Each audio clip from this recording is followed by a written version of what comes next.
Thank you আমার রান্নাঘরকে এত সুন্দর একটা উপহার দেওয়ার জন্য। গিফট পেতে সত্যি সবার ভালো লাগে, তাও যদি হয় প্রিয় মানুষের হাতে প্রিয় জায়গার।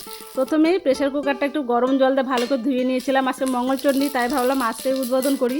তো প্রেশার কুকারে তেল আর ঘি গরম করে তাতে দিয়ে দিলাম জিরা, তেজপাতা, গোটা গরম মশলা। ভালো গন্ধ বেরিয়ে এলে দিয়ে দেবো কেটে রাখা কাঁচা লঙ্কা। আর এখানে আমি অনেক রকমের সবজি নিয়েছি। সব সবজিগুলো না ছোট না বড়, এইরকম মাঝারি করে সবজিগুলো কেটে নিয়েছি। সবজিটাও ভালো করে ভাজবো।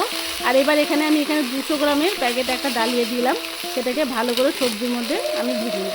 চাইলে আমি অন্য কড়াই ভেজে নিতে পারতাম, কিন্তু আজকে আমি সবগুলো প্রেসারে করবো জন্য এখানে করছি। দিয়ে দিলাম একটু লবণ আর হলুদ।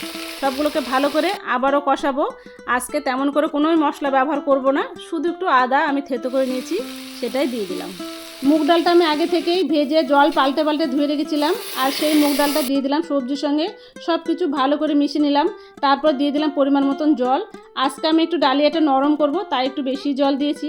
সব উপকরণগুলো ভালো করে মিশিয়ে নিলাম। দিয়ে দেবো 1 চিমটি চিনি। লবণ ঠিক ছিল, তাই লবণ আর দিলাম না।